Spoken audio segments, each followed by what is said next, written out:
Okay, let's resume now. Tapos na. Go ahead. Sabi na doon siya uuwi. Hello, good afternoon. Good evening pala. Ang pagpupulong na ito ay hindi, first of all, gusto namin magpasalamat sa inyo lahat for being here. Sino na kami makuha natin ako pa? Galit siya.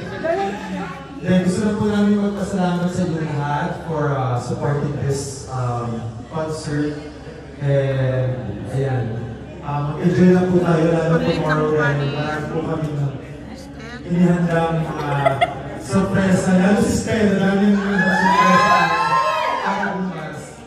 It will be a great show tomorrow. Talagang mag-enjoy po kayo lahat. Kaya if you have friends na hindi pa po nakaka-avail ng tickets, meron pa pong tickets na available. So I hope you guys can invite your friends for tomorrow's concert.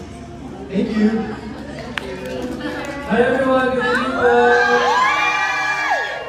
First of all, I would like to thank Star Media Entertainment for bringing this wonderful, wonderful concert here in the US and of course in Canada. And of course, thank you din Kuya Eric for...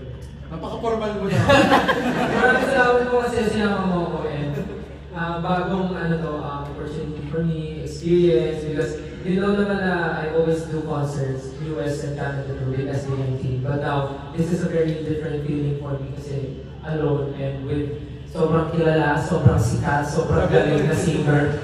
Nasistel. Pero alam naman namin na yung mga kapwa nila sobrang supportive. Kaya inaasahan namin bukas na mag-iingay din. Okay, ganito rin na sabi ko if you have mga friends na walang gagawin tomorrow, mga family o mga jowa nyo, kung meron invite nyo na tomorrow para mas marami tayo makakasama tomorrow. Okay ba yun?